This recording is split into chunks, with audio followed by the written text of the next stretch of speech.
Your 30s are easily the most important decade of your financial life. I'm 37, and after paying off $43,000 worth of debt and building up my net worth to over $800,000, I've also made my fair share of money mistakes too. So today we're reacting to real Reddit posts from people in their 30s to see what's keeping them stuck. From 13 days ago, nervous about 401k at 30 years old.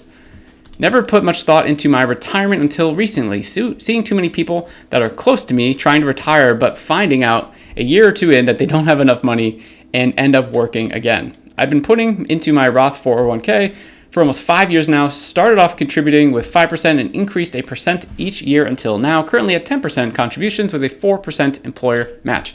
I make $58,000 a year. I have 41 grand in the account right now. I'm slightly panicking that it is not enough and there isn't enough time to really catch it up unless I go for broke. Just reading on Google that you should have a year's salary by 30 kind of threw me down this rabbit hole. Will I be all right in the end, or should I start playing catch up and have a few frugal years? Great context here. The one thing I will say is, yes, we can read as many statistics as we want about, having a year's salary by 30. And by the way, you're close. So it's you're fine. If you wanted to go by that, it's close. The power of compounding interest is still on your side. You're still very young, right? You started doing this 5 years ago, right? In theory, the best case scenario is that we all started putting money towards our future 10 years before we actually started doing it, because the power of compounding is so powerful. It doesn't mention here that you have any debt or anything like that. It doesn't seem like there's necessarily a challenge here. Maybe, we want to keep improving our skills here to improve our income, because at the end of the day, that would help. Of course, it's not the first priority, in my opinion. There's a way to kind of get around that based on the 3 steps that I talked about to the last person here. If we were to go to, say, a compounding interest calculator, this will tell you everything that you need to know. So coming to the post here, so he's got 41,000 in the account right now. Okay, so let's say, we're starting at the $41,000. And you're 30 years old, right? Yes. So let's assume you want to retire. Well, it says he wants to retire soon. Oh, just seeing people close to me trying to retire. That's crazy. Are they doing the FIRE movement? Financial independence, retire early. Interesting. Okay. So if that's the route you're trying to go down, you didn't really say you were trying to do it, but if that's the route you're trying to go, and you definitely have to do a few frugal years, 100%, especially on this income. But that's besides the point. The power of compounding interest is this. So let's say you start with $41,000 and over 30 years, you do nothing. You do nothing. It just sits there for 30 years, growing on itself. The estimated rate of return, what I'm kind of choosing here is on a long enough time horizon. If you just invest in the S&P 500 or some very broad market index fund, it's basically a 10 to 12% return over a long enough time horizon. So I'm just going to be a little bring it down a little bit and be conservative with 8%. And let's say you never contribute anything. In 30 years, your $41,000 turns into about $450,000. Now, is that enough for retirement in 30 years? Probably not. Probably not. So then you could start playing around with the math and just say okay, what would happen if I did $100 a month? And then $250 a month.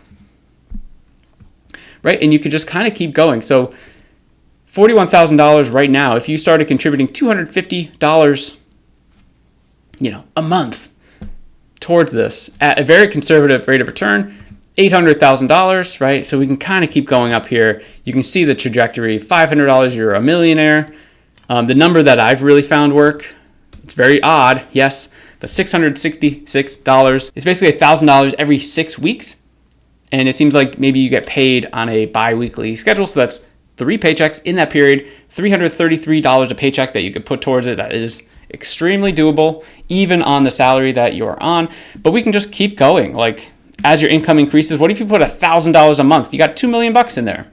So what I'm just trying to say is sometimes we have to let the math kind of look and not look at some article on Google that says that you're $17,000 behind where you should be, and you start going down this rabbit hole and panicking. Great job asking the question, but that's my feedback on this one. What do you guys think watching the video? Let me know down in the comments. All right, let's jump into the first one here, and all of these are going to be going through the subreddit personal finance on Reddit. This was from 6 days ago. 32 years old, no savings. Hey everyone.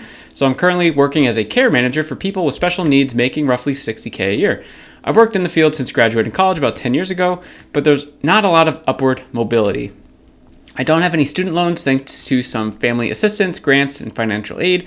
I also own my car currently, which is huge. That said, I do have a rather large credit card balance, about $7,000, which mostly came from medical bills and money I paid out to help with family situations, as well as a few more medical bills on the way, amounting to about $1,100. There's also a $3,700 hospital bill that I may have to pay through the hospital, though the hospital had previously settled that with me, long story, but there was a billing error. Okay, great.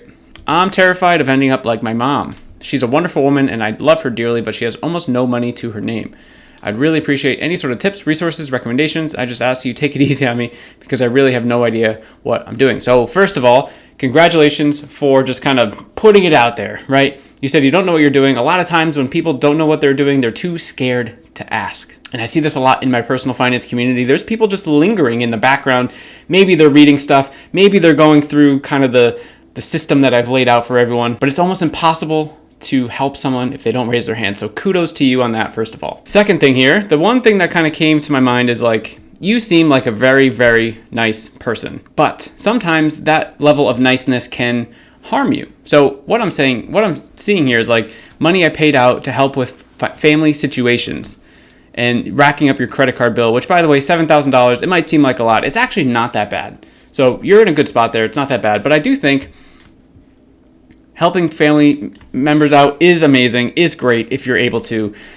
But at the end of the day, if our finances aren't secure and set up in their own way, helping someone else with their finances just seems kind of silly. Think about it like this. Every time you go on an airplane, I'm assuming if you're watching this, you've probably gone on an airplane. The flight attendants go on and they go through the whole safety spiel as you're backing out of the terminal, whatever, right? One of the things they say is in case of an emergency, make sure to put on, your mask first if it drops down, and then take care of your loved ones after that. And I've never really thought about this before having kids, but now that I have kids, it's like, wait a second, they want me to first handle me and not set up my kids?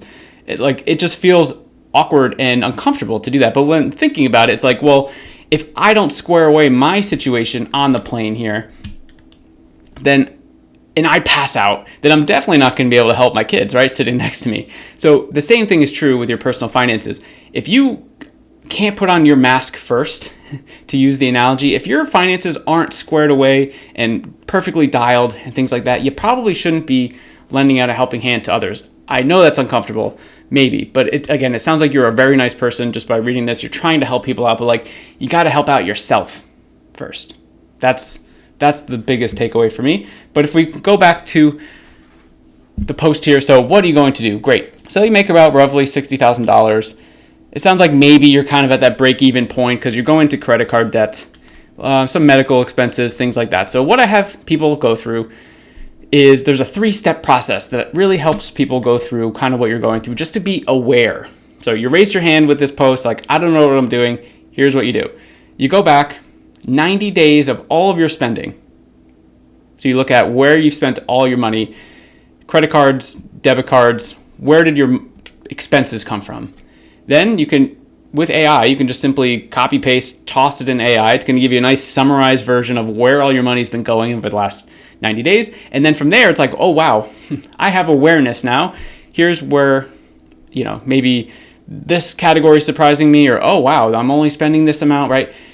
And then you pause, take a breath after doing that, write down a list of the things that matter to you the most. I call these your North Star goals list. So personal goals, like life goals, financial goals, and non-negotiables, things that could be happening now or things that could be happening kind of in the future. It's kind of a blend of current and future goals, things like that. And the idea here is these should be the things that you want to be putting your resources to: time, money, effort, and sacrifice, all of those things. Then once we have those two things, we looked at where our money has been going, we write down a list of the things where we'd like our money and time to start going, and then we compare the two. And after most people go through this exercise, they simply realize that where the money is going to and where they want it to are not aligned at all. So that's step 3 in this process. It is called realignment. And in this process, what I want you to do is just think about 3 words: more, same, less. Basically, where have I been spending my money? Does it align with the North Star goals list? If yes, if it's amazingly perfect, you might want to think about maybe even more or same. So more is something that's on your North Star goals list, but you're not really putting any money or time or effort into it. It's wow, well, no wonder, if we go back to the post here, it's how much money every month are you putting towards savings? And in this case, this fine person here, it doesn't sound like they're putting much towards their savings. So it's that's not aligned. How do I figure out how to bring more to that? Okay. And then something same is you look at where, say, your, utilities or even groceries are at, right? And you're okay, well, those things I kind of need to survive on. They're just kind of, it is what it is. So whatever my utility bills are, that's just kind of what I expect to spend in utilities. And then the area where it's wow, I'm spending way too much in this category and I don't see anything to resemble that in my North Star goals, then that's where we can find the opportunity to realign from, an inefficient way of spending our money to a more efficient way of spending our money. So those are kind of the big takeaways for me. And of course, you've been working in this space for about 10 years now. You're making $60,000. I don't think income is always the first option, but there is a case to be made of after you've kind of optimized everything, we still want to be, improving our skills, eventually increasing income over time. It's not the first thing we need to do, but it is something that over time would be beneficial. So those couple things are what I would recommend to this person here. Let me know what you guys think down in the comments of this one. In your 30s, did you have any savings? How are your finances looking in your 30s? Let me know. All right, let's jump right into the third one here from 7 days ago. Could I buy a house soon? I'm 30 and feeling like I'm so far behind. I'm wanting to buy a house soon, but I don't know if that's a reality. I live solo and try so hard to save, but feel like I'm not making much progress. I make $3,800 about after taxes. I'm assuming that's monthly. $67,000 annually, and rent plus all expenses like utilities and cable, internet, insurance is about $1,900. I have a student loan balance of $3,000 for $60 a month. I have $8,500 in savings and $17,500 in a 401k. A lot of my focus was paying off my car, which I did at the beginning of the year. Nice. And now my attention turned to saving for a house. I'm able to get a mortgage with no money down, so I'm good there, but just not sure when I'll be in a position to actually buy a home. I feel like my spending is not that terrible, but at the same time, I feel like I'm just missing something. Got it. This is very helpful feedback. And the one thing I would first instantly ask is just why? Why do you want to buy a house? I know that's the American dream. I don't know where you're from, but is that it? You just feel like that's what everyone else does? Because let me tell you, as a homeowner myself, there are a lot of sneaky costs of being a homeowner, many sneaky costs. So you're mentioning right now, the rent plus your utilities, cable, internet, insurance is about $1,900. It's going to be very tough to have that as your monthly amount. That is absolutely going to increase in a couple different ways. So right now, if those are your big major expenses, $1,900, that means you have $1,900 to kind of live off of, we'll say, with all of your other expenses, the groceries, the gas, all this fun stuff, right? So I would rewatch the first part of the video. I'm not going to go through it again with the 3 steps, right, where we talk about the 3-month look back, the North Star goals, and the realignment, because it says here that you think you're doing pretty well, and really you turn your attention to saving. So first thing we want to do is just making sure that we're optimizing towards where we want to be putting our money. That's the first thing. You didn't really mention that, so I'm not sure if that's something that you think is a problem or not. So just caveating that. I wouldn't even worry about the student loan balance. I mean, if it's $60 a month, there's $3,000 left here. So I wouldn't even worry about that as paying that. I wouldn't even think about paying that off. You didn't mention that, but it's $60 a month. Not a big deal. Unless the interest rate is bananas, I wouldn't even worry about that. $17,500 in a 401k. So yeah, what I would do, what is your buffer in terms of savings? That's the amount that I would put towards in like a high yield savings account. Not sure if that's where you have this money, the $8,500, or if it's just in a generic savings, but it seems like you're doing okay, at least, at the very least, based on what you're saying. So it might be time for you to optimize things. So what is 3 months of expenses here? Like maybe, and maybe not even full expenses, but like maybe if just having 3 months of this $1,900, that could be pretty helpful. So what is that? Like maybe $6,000, $5,700, right? And then the rest of it, you can maybe put towards a different sort of savings, or even an investing account.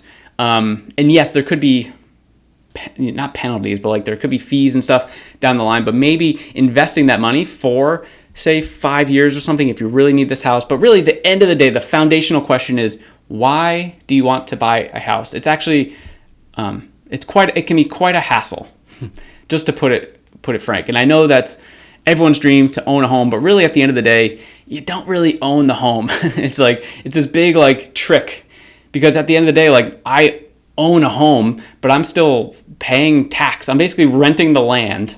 So it's all just kind of a sham, in my personal opinion. You can absolutely do what you want. You will have to consider, like, yes, you can get a mortgage with no money down, but you'll still have the mortgage insurance that you'll be paying, because you probably won't be putting 20% down based on your current savings. So there's just like a lot of other factors going into it. And a house that you probably will be able to get to might be a little older. There might have to be some renovations. And then after this, you get into this like battle in your mind of like, oh, you start wanting to make your house nicer, but then at the end of the day, you just become cash poor. And it's one of the most common things as well. So I would reevaluate the total question here. And I don't know. Yeah, let me know what you guys think down in the comments. Do you own a home? Do you wish that you hadn't bought a home? Are you renting and you want to buy? I'd love to hear what you guys think down below. All right, jumping into the next one here from 9 days ago. Am I crazy to bump my 401k contribution to 36% for the rest of the year to catch up after unemployment? Hey everyone, I'm 32 years old and looking for a sanity check on my plan to max out my 401k and personal IRA for 2026. My situation: income is $105,000 base salary plus an expected about 10% performance-based bonus. Nice. Current retirement savings $60,000. Emergency fund, personal savings $40,000. The catch: I was unemployed for 4 months earlier this year, so my year-to-date 401 contributions are only sitting around $5,000. Because I missed those 4 months of contributions, I really want to catch up and hit the IRS maximums across the board. My plan is to aggressively increase my 401k contribution rate to 36% for the remainder of the year. I also plan on fully maxing out a personal IRA out of pocket. Just make sure my fat head doesn't cover the rest. Additional employer benefits: 401k match, 4% company match.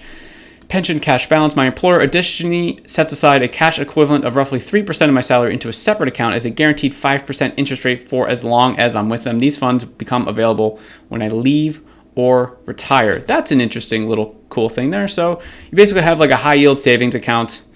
3% of your salary is turning into a 5% interest rate. I don't know enough about this. I don't know how they could be a guaranteed interest rate, but fair enough, because nothing is guaranteed.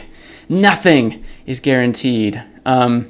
Yeah, interest rates on, say, like a high yield savings change all the time. It's very possible that my first question I would ask is like, I understand you want to maximize the 401k, but like, I guess why? I understand why, because you feel like you want to like maximize your future and things like that. But like, I just personally don't think that like catching up after 4 months is really a problem. Like, you're 32 years old. Nothing is guaranteed. Tomorrow's not guaranteed. But in theory, you have a lot of time. And time, as I showed in the other example, is our biggest factor, right? That other person had $41,000, and after those 30 years, they would put in $400,000, and the total interest is accruing to $1.5 million. So like, you have time. So I wouldn't stress about not contributing enough in 4 months. You absolutely can contribute. I would just keep in mind that like to reset it after the end of the year. So this is problem that I made. I was fluctuating percentages back in the day, trying to like be an optimizer, if you will, for my finances, for my future. And at the end of the day, I just realized that it's a distraction and it probably didn't matter. But you certainly can. Just make sure when you start 2027 that you're thinking through it again and you're sort of planning out what the max number would be. And if you're in a position where you could do this and it's not going to impact anything else in your life, like you seem like you have a nice little buffer here. Your current retirement savings is $60,000. So amazing. As long as this doesn't impact, like you're not going to eat rice and beans. If that's what you want to do, then great. But I would just say like there's a way to maximize your current life and also your future life. It's something that I've really focused on. Now that I'm a dad, it's like I have to focus on not just decades down the line, but also today, tomorrow, things with my kids, my wife, right, etc. So like, it's all about balance, in my opinion. If you don't want to balance, then just go hard at this.